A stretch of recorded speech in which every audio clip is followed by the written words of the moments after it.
Namaste, everyone. Welcome to the Cārvāka podcast. This is Kushalmehra. All right, time for another monologue.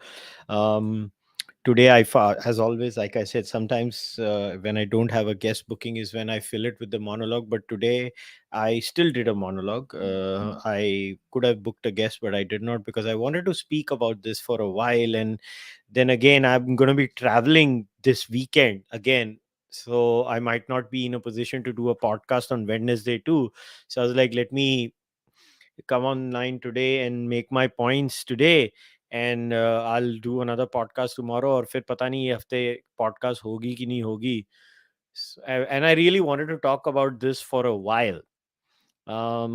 But before that, as always, a little bit of housekeeping, if you don't mind. So before we start the monologue, I would like to thank all the new members who've joined in the last 6 days. So Pritesh Panjikar, Anmol, Ketan Patel, Balaji Ravikanti, Kuldeep Goswami, and Prakyat Kumar, Dipankar D. Roy, Sai. Thank you very much for becoming a member on Patreon. Then on Fanmo, we had Healthy Walking Stick, Karthik Patyal, Prashant Bhatnagar Swadhin, Nimesh Sharma, Mitesh Tasani. Thank you very much for joining on Fanmo. And now we go to YouTube. So on YouTube, we've had HB Yash Patel, Kunal Keluskar, Kaushal Talpadi, Sudeep Bhavake, Ameya Katrekar, Sachin, Anime Sean, Anubhav Mishra, Abhishek Mehla, Priyansh Singh, Labrat, Vishweshwara Gupta, Ronak Singh, Apam Garg, Ishwar Benigalla, Ishan Sharma, Red Bull, Anup HS, Karun VV, Saurav Srivastav. Thank you very much for becoming a member of the Charvak podcast. And so, just for the record, this is only the people who joined in the last 6 days. So if you have joined before that, I would have taken your name in the previous one when we had run. But if you are a member of the podcast, what do you get? Well, there are two tiers. uh, One is the seekers tier, where you get access to the Aryan invasion, Aryan migration out of India theory series, where you have 9 books, around 8 to 9 papers, and currently we are discussing the Rig Veda entirely, chapter by chapter, verse by verse, the whole Rig Veda. Yes, it's going to be like a 3-4 year project, but we will do it. Other than that, if you're a Speak With Me tier member, you get everything in the Seekers tier member, plus the Understanding and Experiencing Religion series, which has already completed the whole Valmiki Ramayana and is currently discussing the Manusmriti. On top of that, you also get a chance to speak with me offline through Zoom once in a month. This month's AMA is yet to be completed. It will be done on the 31st of this month, Tuesday. That's when I will do the AMA. So if you've not joined, you can join now. You can still come and speak with me on the 31st. Other than that, if you want to buy the Charvak podcast merch, you can go to kushalmehra.com/shop, or on kadakmerch.com. You can go to the creator tab and finish that off. Go and buy the podcast merch over there. And if anybody uh, does not want to do that and just send your donations through UPI, it can be sent on kushalmehra at ICICI. All right. So I was going to talk about this topic a long time ago, but then I don't know why, I just sometimes I forget. So I ended up not talking about it. But this has been something that has been going on in my mind for a long time. I'm not going to share some big theoretical framework. The main aim of today's podcast was to maybe share my personal thoughts more than, first principle based ethics or something. That today today's monologue is not about how to check your biases. More than that, it is about why we should. I know I titled it "How Do We Check Our Biases." I will talk about it, But I think before that, like, what do we mean by when we say biases? Like, a bias would be a very strong sentiment or a feeling that you have towards, you know, a particular subject, a particular point, a particular side of an argument, uh, and it that biases could be legitimate, justified, and illegitimate and unjustified both. So it's very important to understand that when I'm saying, these are not blanket statements like all biases are bad or all biases are good. The point is, how do we develop this culture of critical thinking and nuance is something that I want to share with you through this monologue today. And for the record, if you have any questions, you don't have to ask questions specifically about this monologue. You can use the super chats or the fanmo option, and you can ask any questions. But I will take super chats and fanmo questions. I will scan the live chat. If I find something interesting, I might answer that. If I don't find anything interesting, I will not answer that. And don't expect me to answer questions about फलाने ने क्या किया, ढिमकाने ने क्या किया. आप उनको पूछो. मैं आपका एजेंट नहीं हूँ कि मेरे को वो वाले भैया ने क्या किया था, वो वाले भैया ने क्या किया. मैं उनका एजेंट नहीं हूँ, तो मुझे वो क्वेश्चन पूछोगे, मैं वैसे भी नहीं आंसर करूंगा. So just because you think you are here and I have access to someone does not mean I will answer questions on behalf of that someone. I am not their agent. So I just want to put that on record. If you have questions for me, I will answer them. Like, if you have questions about what is somebody else doing, I don't know. So don't ask me those questions. I don't know if you have. If you do, I will not answer them, because that's not my job.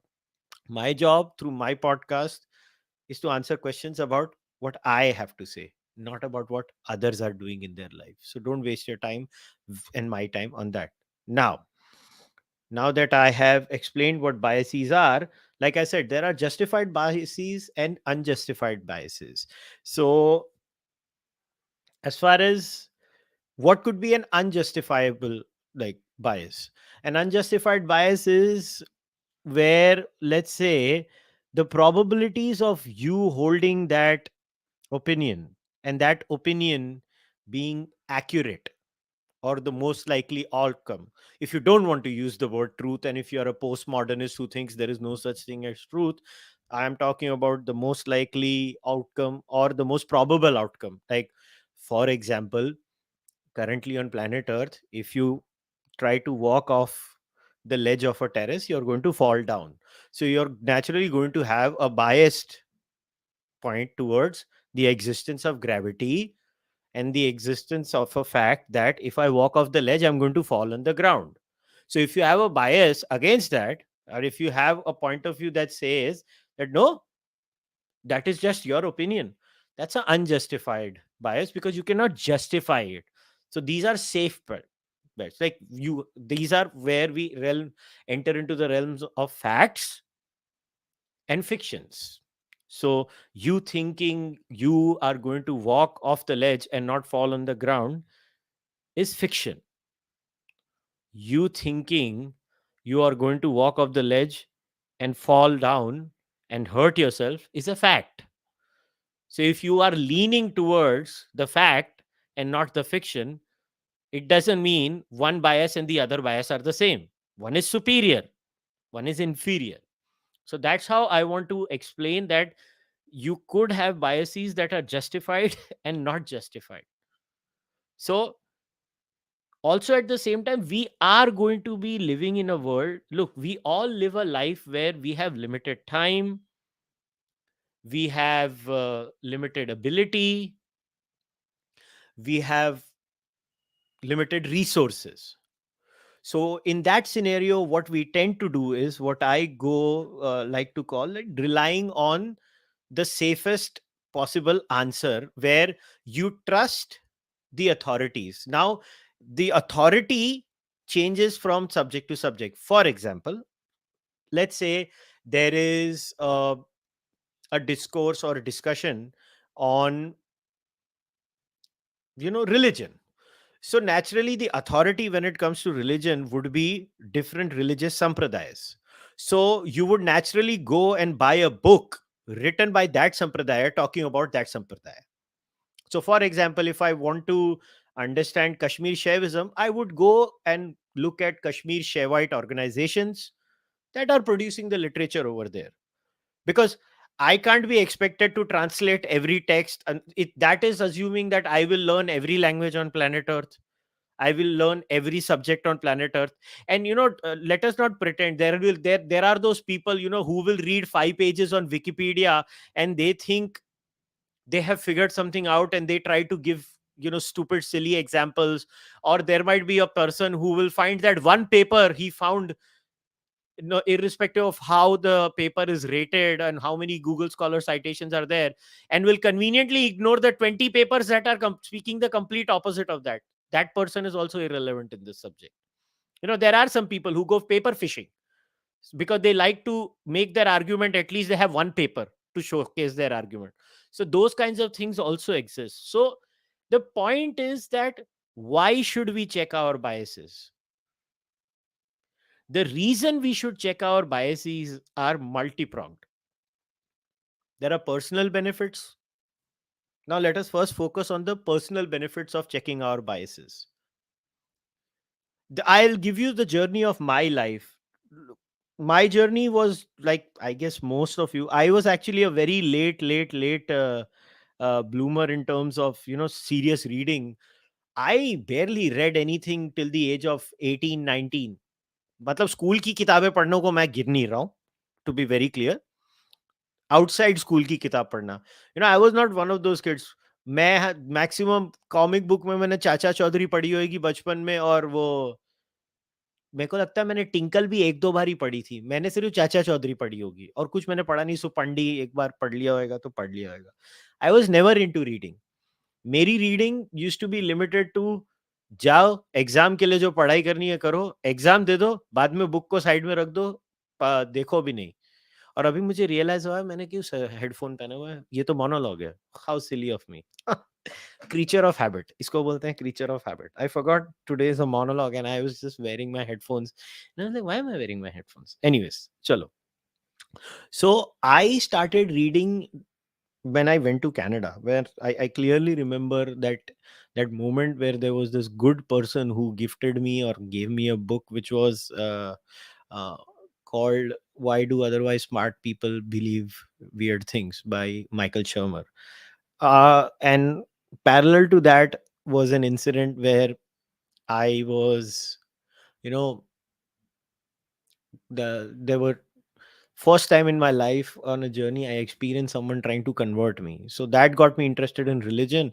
And then at the same time, while I was interested in religion, there was this book gifted to me of Michael Shermer. I owe a lot intellectually to that book and to Michael Shermer in general, along with Sri Krishna and the Bhagavad Gita, because I think though these two great thinkers actually influenced me tremendously in my life. So that's when I started my book reading. I started it, and I made a lot of mistakes in the journey of reading itself. Like earlier on, I thought I will read one translation of the Quran, and that's it. I know the Quran. I realized my mistakes later. And today's monologue is just me trying to share those experiences with you, and maybe trying to tell you that don't make my mistakes. If you, I mean, उसके बाद भी आपको नहीं करना, ना करो, कौन सा की फर्क पैंदा है. But yeah, so small things like that. But why, again, to the personal level, why is it important to check for your biases at the personal level? Is because if you don't read a multiplicity of viewpoints on a vishay or a subject, you end up not knowing enough about it. That is point number one. You might end up being ill informed about it by the sheer accident of you reading a wrong book. Just एक book पढ़ी और वो गलत पढ़ ली. That kind of a scenario. So your personal growth is harmed or stymied. You don't grow personally. You don't grow as a person. You don't grow as a thinker. You don't grow as a human being. You don't develop those traits. And and all of us are going to make those mistakes. I have made those mistakes, and the the greatest thing that happened to me was I got lucky and I self corrected. It was by chance. मेरे को कोई बहुत बड़ा eureka moment नहीं. It just happened that I started reading multiple things on one subject, and that's how I would develop a far more nuanced view on that. For example, when that with the Quran example, like when I read one, I thought हो गया. Then I was like, okay, maybe मैं दूसरी पढ़ के देखता हूँ. And then दूसरी क्या, मेरे को तीसरी और चौथी पढ़ी, मैंने चार चार पढ़ ली. And then I realized, okay, नहीं, चार पढ़ना जरूरी था. मैंने ये सीखा, ये करने से ये होता है. So personally, why you should always make sure that you are trying to constantly check for your biases is that if somebody comes and asks you a question, you can give them a much better answer. Now you might say, मेरे को क्या करना है यार, मैं कौन सा दुनिया का ठेका लेके रखा है. Yes, दुनिया का ठेका तो हम में से किसी ने लेके नहीं रखा है, मगर हम सब ने क्यूमुलेटिवली लेके रखा है, क्योंकि it exists because we are all cumulatively on planet Earth. So if all of us try to do that a little bit, it will have a collective effect on the betterment of all of us. So that's why it does matter that we try to check our biases in a healthy way at a personal level. Now, at a societal level, why is it important to check your biases? Similarly, at a societal level, if we don't check our biases, it could lead to cascading effects in a society. For example, I'm going to use the example of monotheism. Monotheism says their God is the only God, their prophet is the only prophet, and the infidel has a bhayankar problem. Infidel is either goes to hell, or the infidel needs to, how you don't you think you wish the monotheists in their texts? I don't believe God wrote those texts or God told someone and those texts were written. I disagree with that claim. Think about it. If monotheists would have checked their biases, don't you think the world would have been a better place? Society would have been a better place. Similarly, don't you think the non monotheistic faiths, if they would have checked their biases and realized that Shudras are not that bad, the world would have been a better place? So, why? And now you might say, अरे religion को selectively क्यों कर रहे हो? चलो non religious चीजों के बारे में बात करते हैं. Communism. Don't you think if communism had checked its biases, the world would have been a better place? Don't you think the secularism that is practiced in India, which is grotesque, irritating, third rated, this is why we have to check our biases at a societal level, because these are all things that we have done at a societal level. These are different ideas that we tried and practiced at a societal level. And look what has come down as an effect of that. When bad ideas, when people don't check their biases, when people do not develop epistemic humility, when people do not realize the value of truth seeking. Now, the irony of ironies is religion says we are truth seekers or we are the truth in many cases. Religion is literally the process of making truth claims. Religion is literally that process of making truth claims, making absolute statements and providing no evidence for it. Literally zero evidence for it.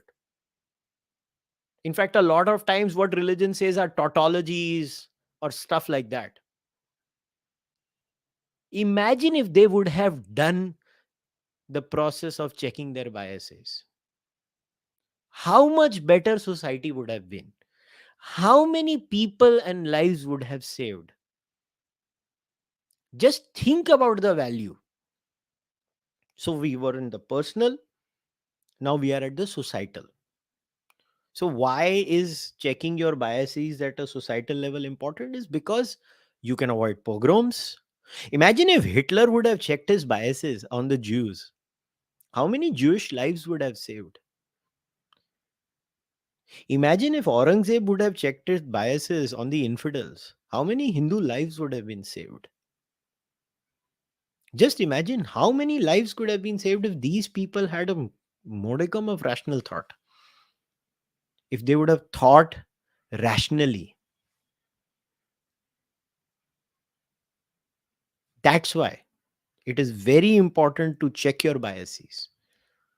Truth seeking, per se, which religion itself claims to do, is a good thing.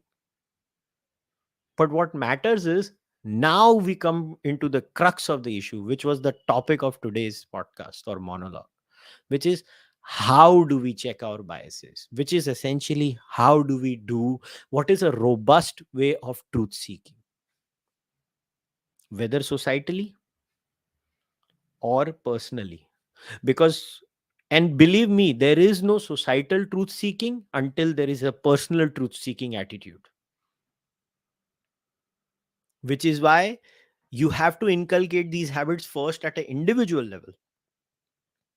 Because if you don't inculcate these habits at an individual level, you can never do it at a societal level. It is a the culture of truth seeking sometimes goes bottom up and sometimes goes top down. It is a two-way process, but it is very important that you yourself try to have a system. So, there are standard ways, let's say in the realm of politics, for example, because politics is very important. People don't realize a lot of things in your life are directly because of politics. The amount of indifference people show to politics and the amount of tribalism that exists in politics is actually disgusting, because politics makes policy, and policy basically affects all our lives, at least in democratic society or even in monarchical societies. Basically, whosoever is making the policy, the downstream effects even come from there. So policy making is the most important process of our life. So there are, so let's say if you are an individual, now I hope and wish that some of you eventually rise so much in life that you actually become policy makers in your respective nations. I don't know where you guys live, so this is me wishing you well. But imagine if you are a policy maker and you don't even have the habit of checking for your biases, and you start designing policies, and those policies have cascading effects on society. Which is why how do we check our biases matters a lot. So like I said, again, when it comes to politics and voting patterns and judging political outfits, how do you check for your biases? It's very simple. At the beginning of the process itself, you should not rely on one source of media, because media is your biggest provider of information when it comes to forming opinions on political outfits. That is the first source. Now you might say, what do you, if you live in communist sign China or Russia, where pretty much media is state owned? Yes, that is a problem. uh uska kuch nahi kar sakte. Honestly. But I can only function in societies where we are, which is, I'm assuming we are democracies. So if you are in a democracy, even though the media is very left leaning and biased, there are options on the other side.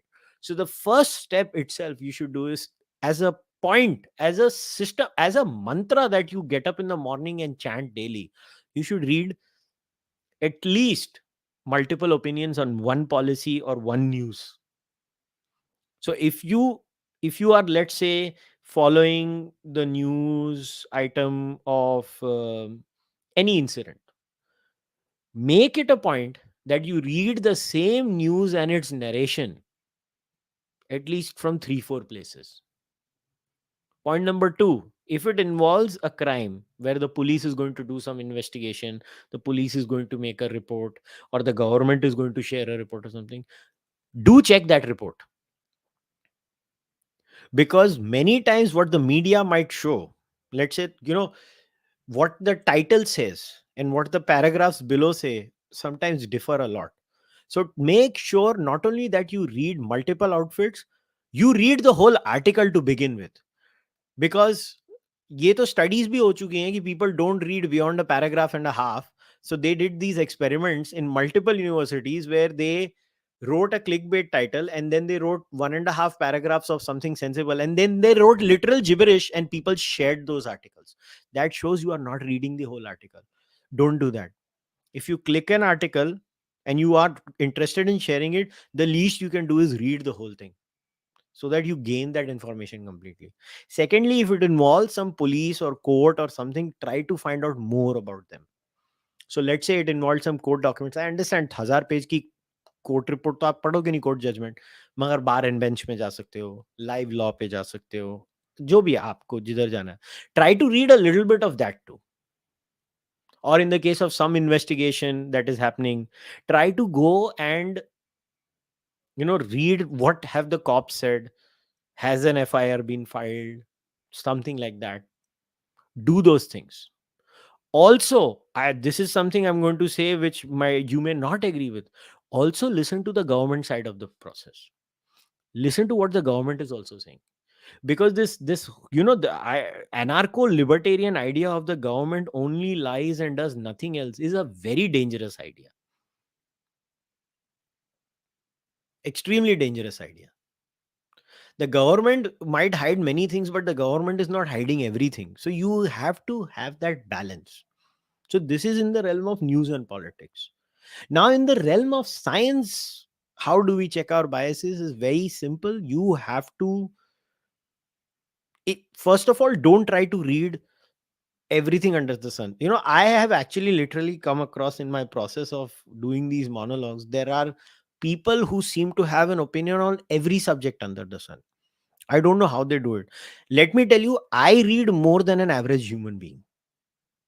And I read more than probably most of you. I can't have an opinion on everything. So one of the most important things in checking your biases is try to avoid having opinions on most things. You should actually not. You should be happy enough to say मुझे नहीं पता. Actually बोल दो मुझे नहीं पता और आगे बढ़ो. That urge to, because you get brownie points of opining on things should not exist in you. Don't try to seek social approval by having opinions on everything. It's okay not to opine. Because many times in matters of science, believe me, you don't know enough. I don't know enough and I'm very clear about it. So I try to speak on subjects where at least I have spent, I've read a X number of books or X number of papers and X number of hours is spent in understanding that subject, which is why if you look at the tone and tenor of my monologues, they are always in the realm of either religion, philosophy, and very few subjects. I don't speak about physics. I will be the first person की beyond a point नहीं समझ पड़ती है. कहाँ से समझ पड़ेगी, कितनी चीजें समझूंगा. बायोलॉजी थोड़ा ज्यादा इंटरेस्ट था तो बायोलॉजी के बारे में पढ़ता रहता हूँ. एवोल्यूशनरी साइकोलॉजी में इंटरेस्ट था, वो पढ़ता रहता हूँ. उसकी 15, 20, 25 किताबें पढ़ ली, थोड़े पेपर्स भी पढ़ लिए, तो उसका थोड़ी अक्कल आ गई. But you cannot have an opinion and understand all subjects. If you are someone who pretends to have that, you, sir, are a waste of everybody's time. You might be someone who has general knowledge and can be dropping words. You are someone who hangs out in those South Bombay parties, who's a name dropper कि मैं इसको जानता हूँ, उसको जानता हूँ. This is the other version of name dropping. तुम थोड़े टर्म्स बोल देते हो फैंसी, दूसरे को तो उतना भी नहीं मालूम है, तो उसकी हालत होएगी पता नहीं, समझ में नहीं आया, सुन के तो बहुत अच्छा लगा. So those people, don't be that person.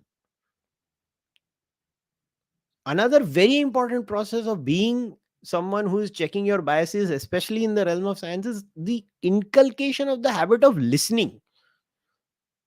You have to listen. If you don't listen, you cannot check your biases.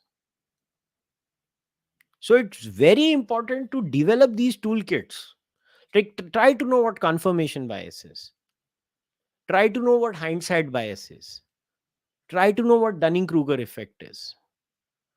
Try to know what the availability heuristic is.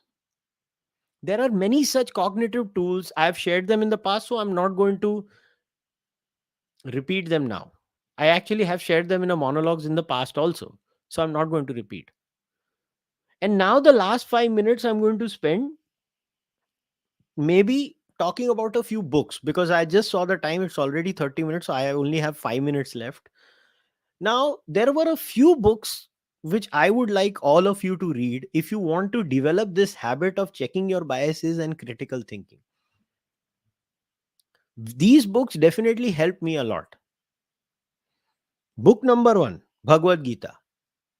That actually helped me, because the inquisitiveness of Arjun, and how Arjun does this entire question and answer process with Sri Krishna, actually gave me a lot of insight on how one should be a truth seeker. So I would definitely recommend each and everyone to begin with read the Bhagavad Gita. You don't have to agree or disagree with it, but the entire process of Bhagavad Gita is just brilliant. It is beautiful, at least for me. I mean, you can disagree with me and you can say no, we don't agree with you, and that's fine. And it's a free world. We should not impose on anyone, but I'm just recommending. The second book I would highly recommend is why do people, how do otherwise smart people believe in weird things? Why are people the way they are? Like, let me confirm the name on Amazon of the book properly, of Michael Shermer. एक Michael Shearmur की बहुत सारी किताबें हैं जो मैं कहूंगा आपको पढ़नी चाहिए. Michael Shearmur, you know maybe even this book, Skeptic: Viewing the World with a Rational Eye. This is a book I would highly recommend. Why People Believe Weird Things: Pseudoscience, Superstition, and Other Confusions of Our Time. This is a book of Michael Shermer that I would recommend. Conspiracy: Why Rational Believe the Irrational. This is another book that I would recommend, by Michael Shermer. Another I would recommend is The Moral Arc: How Science and Reason Lead Humanity Toward Truth, Justice, and Freedom. So these four books of Michael Shermer, I will definitely recommend you guys should read, because they give you toolkits to think. How do you build an argument? How do you think? Another book that I would recommend, which came out recently, what was a brilliant book that I think all of you should read, is Rationality by Steven Pinker. That was a wonderful book. Rationality by Steven Pinker was a book, again, where I learnt a lot personally. Now, you can say it is not needed. Again, that is your choice. Another thinker whose books, or whose way of thinking really helped me a lot in my life, was Daniel Dennett. And his book, From Bacteria to Bach and Back: The Evolution of Minds, I think is a fantastic book which you should read, and it will open up your mind. I would definitely recommend you, again, to read that book, From Bacteria to Bach by Daniel Dennett. It was a wonderful book. It opened my mind to so many possibilities. It was brilliant. It just opened me to the entire process of rational thinking, uh, and how we have had this journey as a society, as a civilization. It was just a brilliant, brilliant, brilliant book. It helped me a lot. Now, these books, why I'm recommending you to read them, is that you will realize how important it is to develop tools. Okay, now there was another book that I would say a lot of times we fall for these fad psychology things, which affect our biases the most. So this is The Quick Fix: Why Fad Psychology Can't Cure Our Social Ills, by Jesse Single. This is another book that I would highly recommend all of you to read. These are good books that will literally help you shape your mind and realize what it is all about. Another book that I will recommend, which, because it will open your mind in the realm of media, is The Grey Lady Winked by Ashley Rinsberg. You will realize why you should not rely on New York Times all the time. This is another book that I will recommend you should read, and understand why it is important to know about the media landscape, and how the media landscape actually influences you. Now, two books I am recommending to understand just a subject. So one is, these two books are interrelated. So first you should read Tom Holland's Dominion, right? And then after reading the Dominion, you should read Radical Platonism in Byzantium by Nikitas Sinios Glove. Why these two books have to be read in tandem is because they make the completely opposite claims. So I'm going to stop now because now it is 30 minutes are done. So I could have said a lot more things, but I like to follow certain rules. So today I'm going to follow the rule and I'm going to stop now. I'm going to check your super chats if there are any. So first I'll answer them. I don't know if there was any fan more question asked. I don't think anything popped up. Yeah, I don't see anything popping up. So let's start with the super chats first. Okay. In tangent to biases, another common problem is getting too emotionally invested in something we forget about in a week. Is that good or bad? That's a brilliant question. I'm actually very impressed with that question. And here's the reason why this question is very important. So, social media has done one more thing, in my opinion. It has given disproportionate attention to otherwise local issues. This is not a defense of the issue per se or the act per se, but I think once Ben Shapiro made this point in one of his shows, and I think he made sense at that time. And now thinking about it, even after all this while, I still believe Ben Shapiro does have a point when he says that. So what he was saying is, like, before the advent of social media, something would happen in rural America or some city in some state. It would be the news of that city, that state.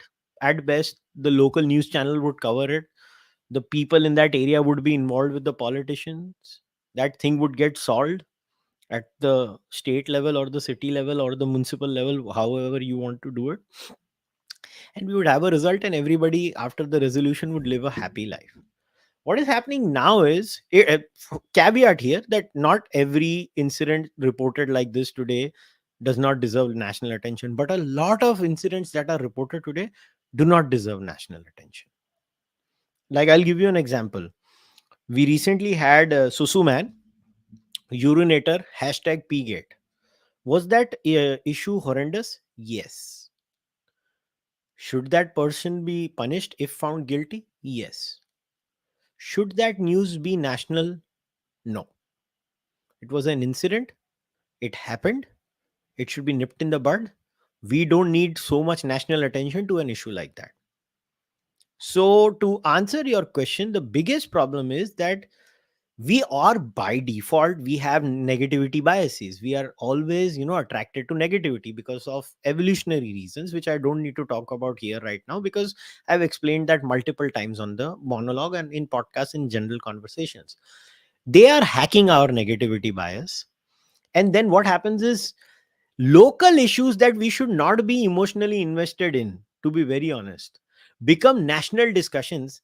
And what should be a national discussion, which are matters of policy, economics, and many other things, never get attention, is because in this incessant cycle of clickbaitism and all the nonsense that we are involved in, it just doesn't make any sense. So I actually appreciate you asking me this question, that you know it is a horrible thing that we are obsessed with things that we should not be obsessed with. You should not. Look, what happened in the airline was bad, but I'm sorry, did that man get banned on the airline? Yes. Has the woman filed a case against him? Yes. My life moves on now. I don't care any more beyond that, nor should you. The law will take its own course, but the media makes it a shenanigan. And I'm just using this as an example. Obviously, once you know about the news and the media keeps peddling urinator, you're going to talk about it incessantly. But as of now, on a rating of, you know 1 to 100, this is not even 500 in my priority list. Susu man is not my priority. I have many other things that I would much rather prioritize for national news channels. But it is what it is. You can't change it. But What you can do is, when news like these comes, okay, usne susu kiya, I hope he gets caught. That's about it. Move on. This is what you can do. So thank you for the question. It was a very good question. Another same person has asked question is, what biases did communism have? Well, first of all, communism had a bias that capitalism doesn't work and free markets don't work, and they were clearly wrong. They were clearly wrong. And communism's second bias comes on private ownership being a bad thing and everything should be under state control, which has led to disastrous things. So I hope that is enough for you to understand the biases inside the communist framework. And the classical laissez-faire approach, where nothing the government do or does can be right, is equally problematic in that sense. So before somebody says what could be the possible in capitalism, I hope I have done. Now I'm going to go to the top. I'm going to see random questions. You can keep asking your super chats. They keep popping up on a separate page, so I know when a super chat comes.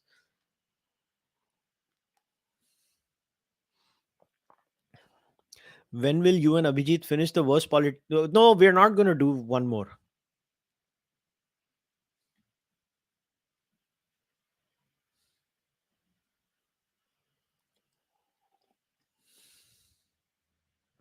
Having biases is not a problem, but news channels shouldn't become a comment. No, having biases is a problem. If you think you can be a person who's biased on everything and you think it is some virtuous thing that you are doing, you are wrong. You are wrong, and you should not be advising anyone.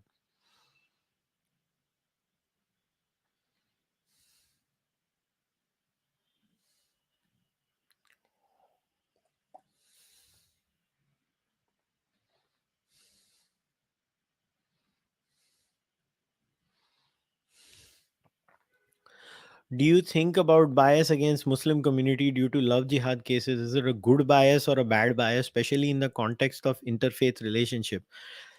It's very simple. What two couples decide in their private marriage is the business of those two couples. As far as the objection of the family is concerned, well, the family can have an objection and it is up to that couple to deal with that objection. Beyond that, what the society cannot decide whom you or I or anybody for that matter gets married to. So are there tribal instincts against Muslim community in that society? Yes, there are. Why would they be good? I don't think so. Any irrational belief against the entire group is a good thing. There are trends, there are patterns, there are surveys that can show you attitudes of a community over a particular thing, and you should be aware of that. But beyond the point, you have to treat every person as an individual. So I have been very vocal about any kind of typecasting of any community, whether it's the Periyarites typecasting all Brahmins, whether it's all the trads on social media typecasting all the scheduled castes and scheduled tribes. For example, I am opposed to all kinds of behavior.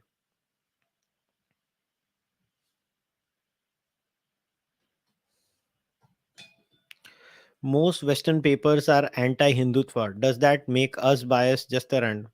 Does that make you biased? How does it make you biased?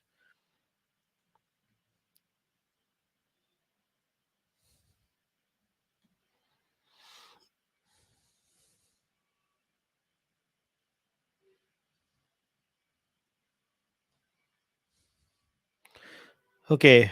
Can you please talk about WEF and Klaus Schwab? Is he the puppet master of the liberals around the world? Uh, does Klaus Schwab have weird views, Pikachu man? Yes.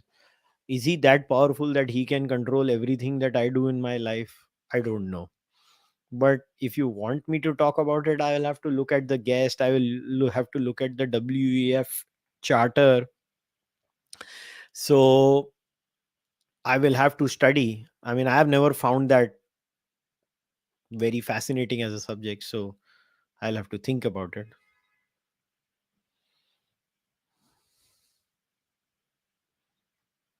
Karan Khetan, thank you for becoming a member.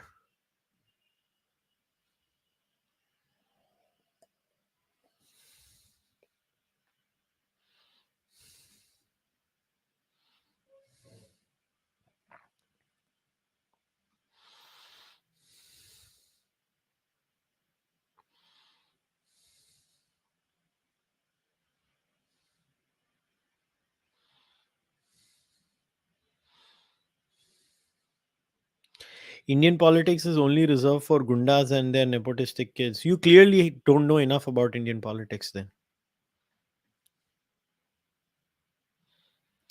What are your thoughts on having full fledged humanities and social sciences degrees in IITs, even undergraduate programs? I per se don't see a problem with it. It depends because, again, you reduce humanities and social sciences basically to gender and queer theory. I don't. I know humanities and social sciences incorporate a lot more than just that. So I would not agree with you, because you don't realize how many things of your life are actually dominated and all directly relational to social sciences and humanities. But it's okay. This is just the standard image that people have.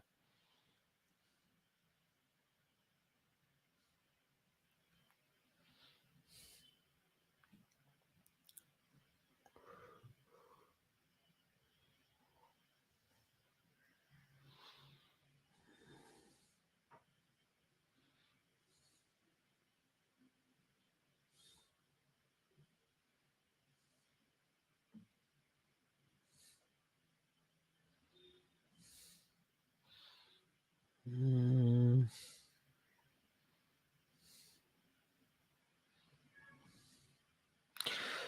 don't you think that the root cause of biases are because of relying on either one or two variables on a topic while exploring 10 other variables? Well, first of all, you cannot do 10 variables to 15 variables on every time, which is why I said you rely on experts. And this is why experts matter. And anybody who thinks experts don't matter, see, I'll tell you what they'll do. They will say, look, the expert was wrong here. And this is exactly how conspiracy theorists function, by the way, which is why I recommended Michael Shermer's latest book on conspiracy, because that's exactly how conspiracy theorists work. They rely on the failure of an expert on that one particular subject, and then they say all expertise is wrong. Especially, and let me tell you, COVID and the way the experts behaved during COVID and the media was in cahoots with them did not help the respect of expertise as a concept around the world. I will be the first one to admit to that, Ravina. And it is a tragedy.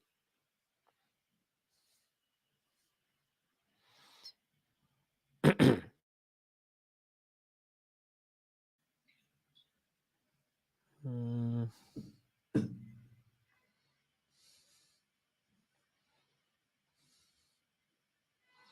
what is the one biased opinion which you have changed recently or otherwise? I mean, so many. For example, when it comes to temple freedom, I still support temple freedom, but I used to be someone who was like cutter hardcore on temple freedom. Ki nahi, the state should not have it to do anything.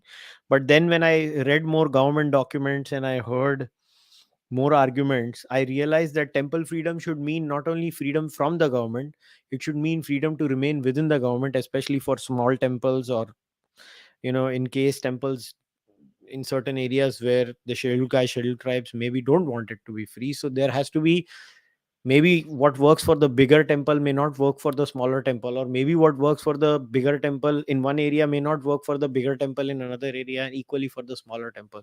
So that is one area where I genuinely have changed my mind, and I have nuanced my stance. I still support temple freedom. So that is area number one. um I mean, you asked one example, so I've given you one.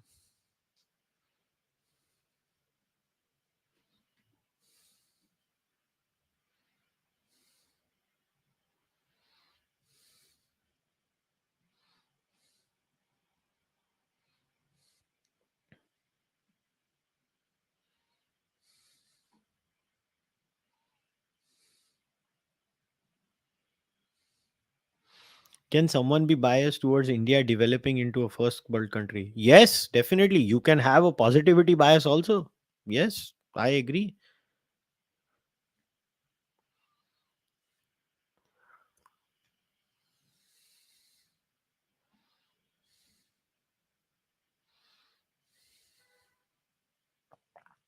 People don't have a time in reading multiples, that's why they have biases. No, so that doesn't mean you should have an opinion on things. How can you have opinions so confidently? You can be epistemically humble and say, I don't know, I just read it in one news source. Which is why people say you should read multiple news sources, so that you check your biases. But clearly you don't want to. If you don't have time, then you should save even more time and not opine. But you clearly want to opine and not do the hard yards. I'm saying if you care so much about your time, you should not opine now or time bachao. As an opener, Gill or Ishan Kishan? I think Shubman Gill, on current form, he was one of the highest run makers anyways last year. Ishan Kishan इसका bad luck खराब है, अभी क्या बोले. I mean Ishan Kishan को KL की जगह ले आओ. May be he can bat down the order.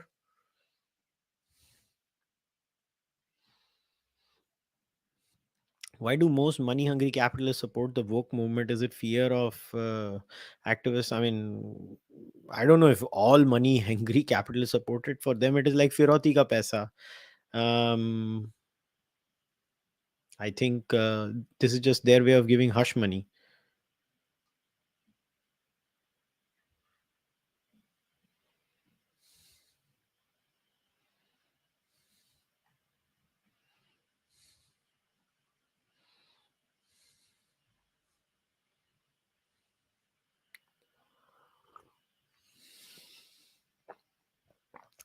What is your opinion on Think India working in national institutes? Also, how do you see nationalist unofficial bodies in campuses getting Sanskrit departments countering books?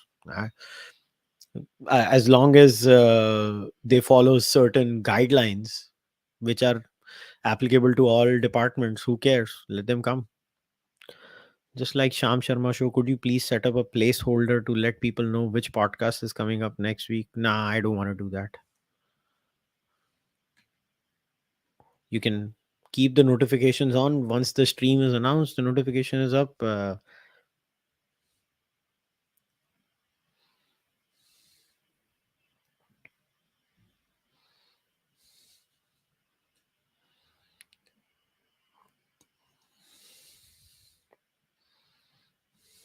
Mm,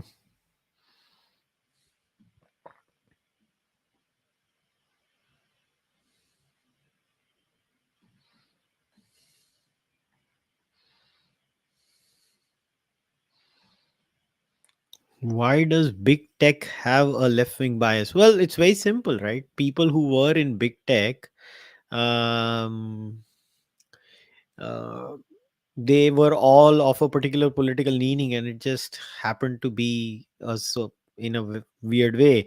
But honestly, your bias of big tech does not come so much of who's working there, because they did not have that much power. It was who was controlling those institutes, and the power flew from there. I think they had the bigger influence. If you would think like that, I think that would be much more accurate than, let's say, because that's like saying when I was running my factory, my views did not matter and the views of my staff mattered. Honestly, it did not. Even in big textile units, it's not like, let's say, Alok Industries that has now been bought over by Reliance, and so you know the person running the loom in the factory, their views on subjects will not matter more than, let's say, the CEO of Reliance Textile Division would. So I guess that's what I'm trying to say.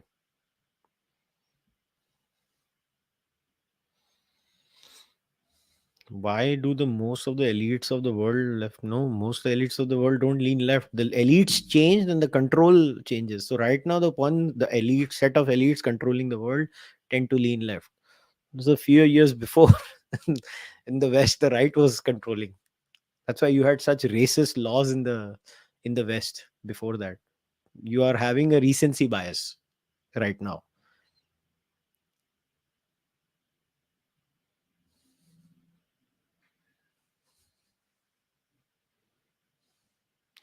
Don't you think there is a need to define the term expertise in a clear cut manner, especially after the COVID-19 fiasco? Because expert on one topic could be totally dumb on other topics, which is why there is something called the halo effect, Ravina. You should look at the halo effect, where, let's say, a person is famous because of X thing, let's say Bollywood. So they're very famous, right? So they tend to have opinions on many things, and because they're famous, people tend to give too much weightage to their opinion. That is called the halo effect. It is all, these are the tools and the cognitive, because the books that I've recommended, when you read all these books, right, you will realize what how to check for these biases. What are your views on the current tussle between the judiciary and government regarding the collegium system? Well, I think the courts need to give in. How can a court decide who becomes a judge? Like, where in any functioning democracy do we have this kind of a third rated system? साला court ही decide कर रही है court के जज कौन होगा. Just think about it, it is such a damn shame. मगर ठीक है, सह लेंगे थोड़ा. हमारे यहाँ वो भी हो जाता है. मतलब देश की ऐसी हमारी पुंगी बजी हुई है ना, जिसका कोई हिसाब नहीं है इस मामले में. How are lefties able to sell their lies? Lefties are able to sell their lies just like righties are able to sell their lies. Human beings can sell lies because there are enough people to buy their lies. And if you think only the left lies and the right doesn't lie, my friend, you are in for a shock. You don't know how much the right lies.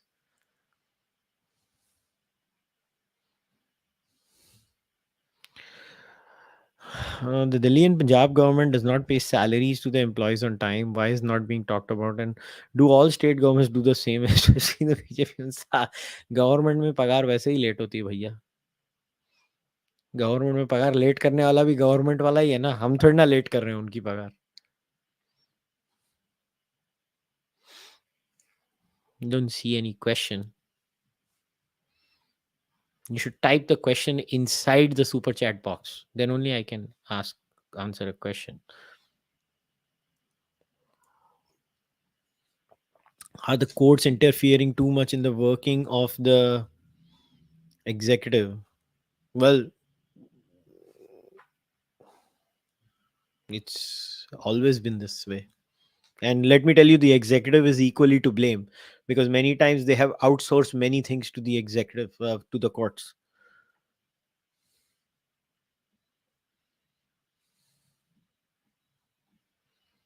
Mm,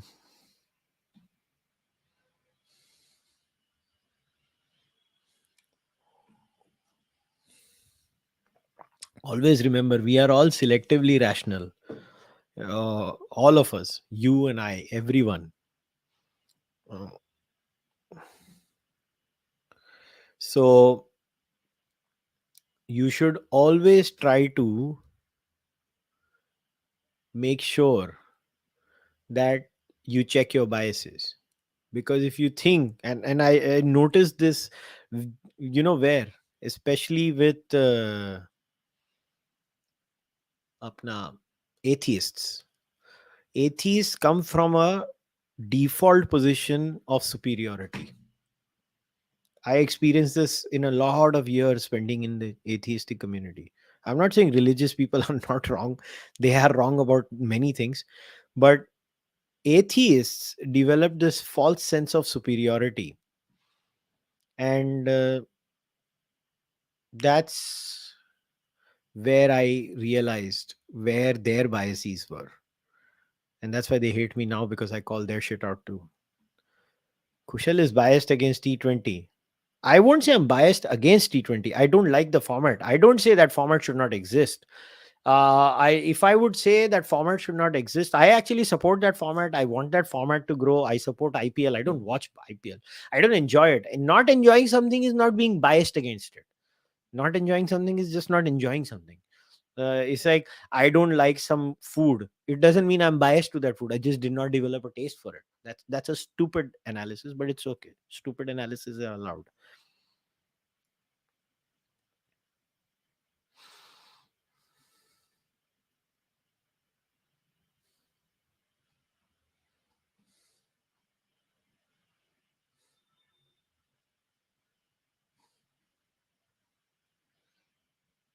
What is your response to people who say everything is biased? That itself is a sort of bias. I am biased against samosa with ketchup. I don't like samosa with ketchup. That's a abominable combination, which I know many of you eat.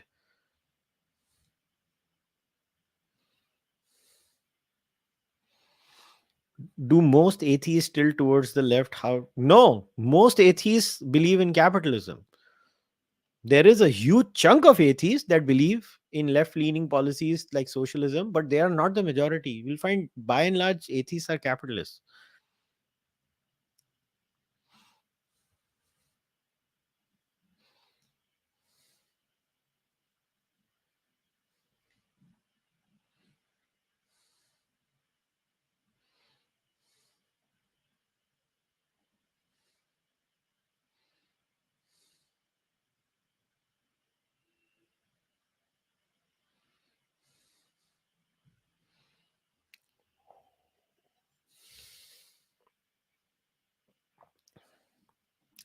I am, yeah, that I am biased against. I would accept. I believe those are inferior epistemological tools. And I think my bias is just my biases against them are justified because I can prove that other theories are better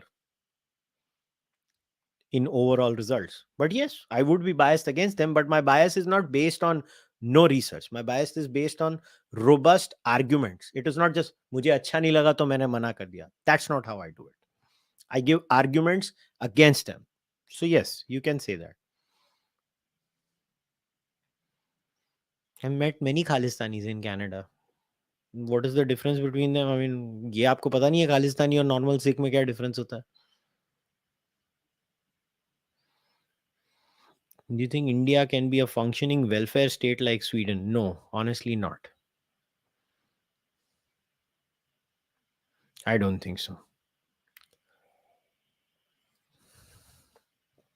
comparison ही नहीं है हमारी economy का size और उनका country की population और economy का साइज उनकी पर कैपिटा इनकम और हमारी पर कैपिटा इनकम कोई कंपैरिजन नहीं है ये सब चीज़ें सोच के और इनके बारे में माथापच्ची करके कोई मतलब नहीं है. What about multiple modernities versus single part modernity? Well, you can have it both ways. You can test what comes out of it. First of all, there is no one path modernity in that sense because life is so complex and has variables. So even if you try to apply a set pattern of modernity on one society, the distribution of the effects is not going to be the same because of multiple factors: geographical, social, economic, etc., etc. uh, matlab, there are so many factors. It's like even if the input is the same, the output may not be the same. Aviral, did you get my Fanmo question? Ek minute, Aviral. Let me refresh Fanmo and check. No, I did not get a question on Fanmo, Aviral.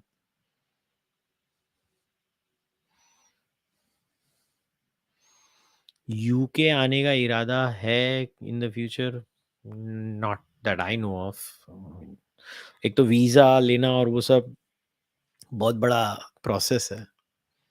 सो या वो process कर करके ही मैं थक जाऊंगा. तो भी क्या करें, इंडियन पासपोर्ट होल्डर है, हमको वीज़ा लगता है हर जगह जाने का. ये एक बहुत बड़ा सरदर्द है. तो अभी करें तो क्या करें?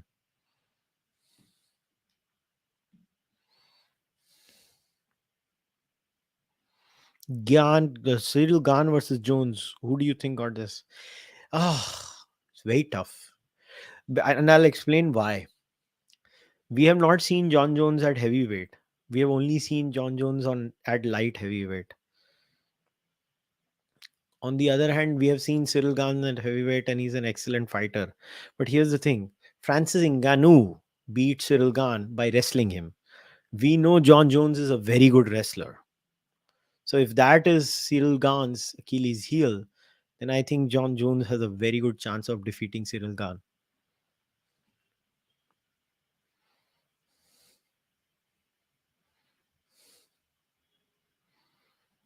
What is my opinion on Nihangs forcing Sindhi Hindus to remove Hindu deities? They're idiots.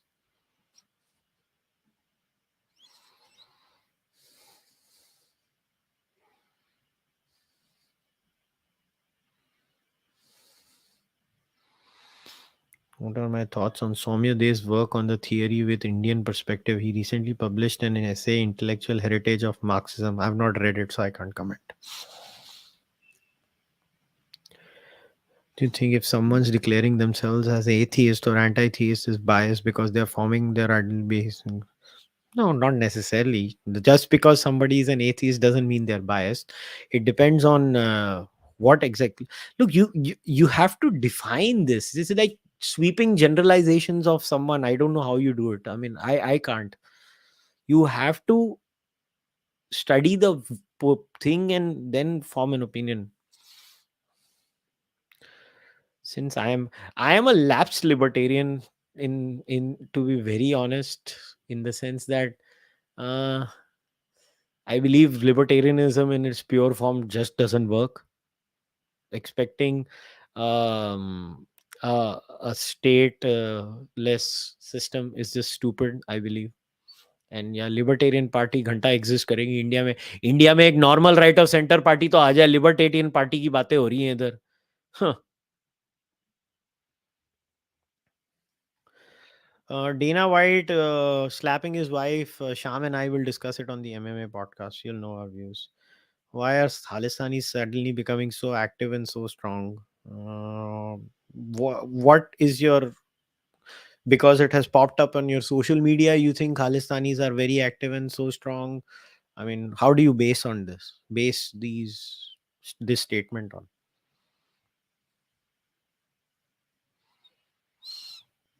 2024 elections के लिए मेरा क्या ओपिनियन है? मेरा कोई ओपिनियन नहीं है. मैं अभी क्यों ओपिनियन दूं? 2024 में 2 महीने पहले जब क्या होगा तब देना चाहिए ओपिनियन. अभी दे के कोई मतलब नहीं है. ये सब ड्राइंग रूम पकौड़ा टॉक है. यूजलेस होती है, इसमें कोई दम नहीं होता.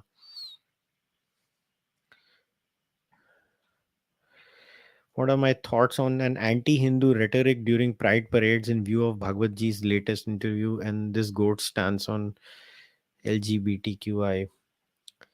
क्या बोले यार उन लोगों को भी. वो कम्युनिटी में जो लीडरशिप है, क्योंकि हमको पूरी कम्युनिटी का तो पूरा बोल नहीं सकते, क्योंकि मैं कम्युनिटी के हर एक बंदे को तो नहीं आंसर कर सकता. तो it's disappointing to say the least. And Bhagwat ji's comments are welcome. I have the entire transcript of his interview which I read. It was a decent interview.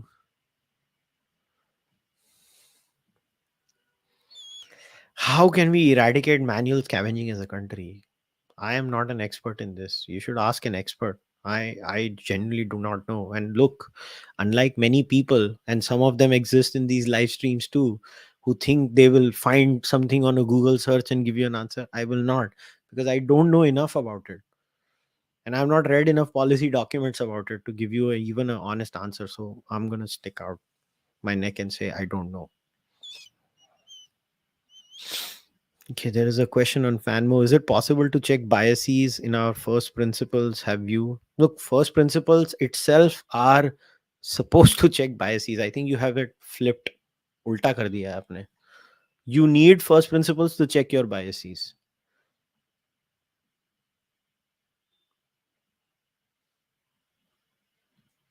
UP में आपकी कौन सी फेवरेट सिटी एंड वाई? मतलब मैं तो यार कोई UP के, पुरानी यूपी के कोई मेजर शहर में गया नहीं हूँ. बाकी नोएडा शायद यूपी का पार्ट है जितना मुझे याद है. तो नोएडा ही मैं देखा है, तो मेरे को तो नोएडा ही पता है. बाकी तो मैं कुछ गया ही नहीं हूँ. मैं इतना यूपी घुमा नहीं हूँ.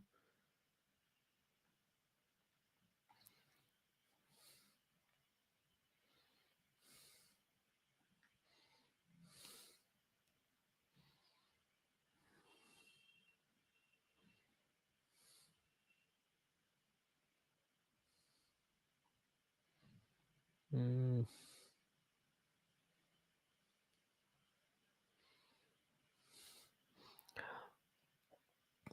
Like, how can you have a biased method of deduction?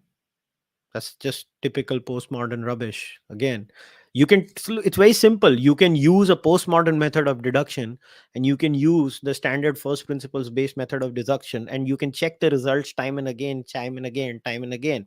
And you will see that a standard method of deduction, which is used based using proper scientific principles and first principles, is always giving you good results most of the time. So why would you use a postmodern method? It's very simple.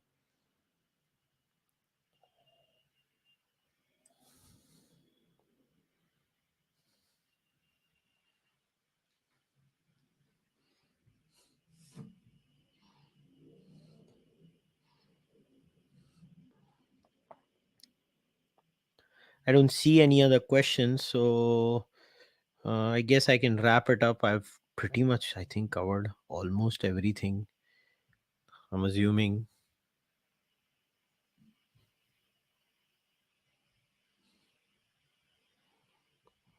Yeah, I'm just checking every other portal if I've missed anything anywhere else. Mm,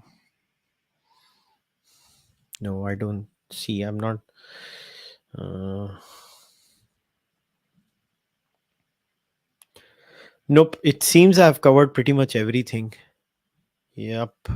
सारा ही कुछ cover कर लिया है. What do I think of Ayn Rand? ठीक है यार, कोई इतना भी कोई ग्रेट नहीं है मेरे हिसाब से. तो वो एटलस श्रग्ड, वो 1000 पेजेस की मैं तो नहीं पढ़ पाया.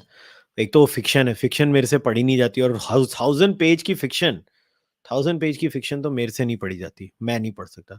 मैं 5000 पेज की नॉन फिक्शन पढ़ लूंगा, फिक्शन नहीं पढ़ सकता मैं. मेरे से नहीं होता, मैं सो जाता हूँ पढ़ते पढ़ते. Chalo, so we'll wrap today's podcast up. As always, thank you very much for all your questions. If you can, please subscribe to the Charvak Podcast YouTube channel. If you can, please become a member of the podcast. Um, you can join on Fanmo, on YouTube, or on Patreon, wherever you are. If possible, buy the podcast merchandise and send your donations to UPI. I will try to do a podcast tomorrow. I think कल शायद मैं और शाम MMA की podcast करेंगे. And then I don't know when the podcast will happen this week, as I have to travel. I will try to do a podcast at the end of the week. I don't guarantee, but I will genuinely try, but don't promise anything. I will see you guys next time. Once again, thank you very much for your support. Your support means a lot to me, and it is your support that keeps driving this podcast to wherever it is today, to be taken seriously by a lot of people. And I say this to all my guests with a lot of pride. My guests always say ye hai wo hai. I say this podcast is because of its members primarily, and then its viewers also matter, but especially the members who have really given me the strength. My members are the strength that give me that strength to experiment with subjects, because uh, in this clickbait atmosphere, experimentation of subjects is something that is very hard. And I have tried to do it now for a good 6 years, and it would not have been possible if there were not these members in the last 3 years when I monetized my podcast, basically 3 years ago. पहले 3 साल तो मैंने monetize भी नहीं की थी. I just kept on doing it, built it to a point, and then monetized it. And to them, they will always have a special place in my heart, because I wanted to do this experimental koi bhi subject pe baat karo. And to all of you members, thank you very much. You are the ones that are driving this podcast. So it's this podcast success is the success of its members, and keep on doing it. And I will go on experimenting with subjects. So thank you very much. I will see you guys tomorrow, hopefully, with the MMA podcast. Until then, take care, stay healthy, stay happy. Bye.